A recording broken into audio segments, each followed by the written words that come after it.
The Trump-endorsed Bible is one of the few that meets State Superintendent Ryan Walters' criteria for what he wants in public schools.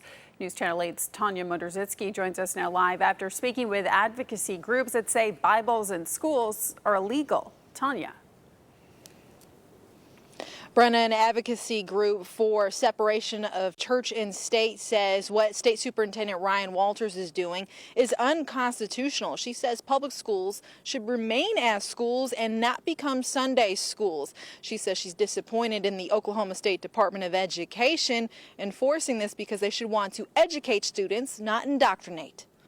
Earlier this week, contract bids for the State Superintendent Ryan Walters' push to buy 55,000 Bibles for public schools opened, with the requirements very specific.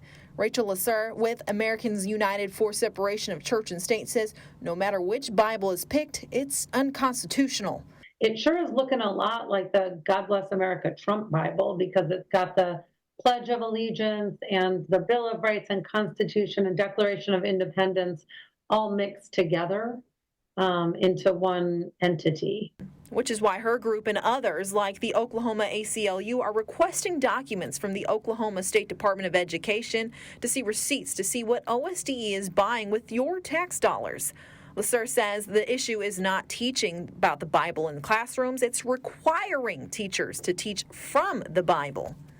You can absolutely teach about the Bible. You can teach about it as part of a comparative religion class. You can teach about it as a literary reference. You can teach about it as part of history.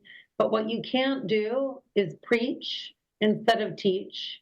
You know, you can't indoctrinate instead of educate. I reached out to Walters' office for a comment. I did not hear back. Lasser says teaching from Bibles may be contradictory to House Bill 1775, the critical race theory law prohibiting certain lessons to be taught that may make some students feel bad about certain parts in history. Story from Genesis of Ishmael and Hagar, who were slaves who were banished by Sarah and Abraham, and then God took pity and decided to make a whole tribe. And, you know, that is a story of slavery.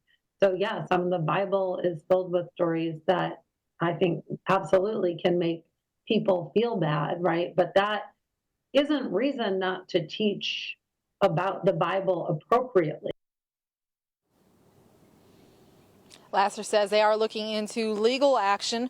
They're just waiting on the documents to come back from OSDE. Live, I'm Tanya Motorzycki, News Channel 8.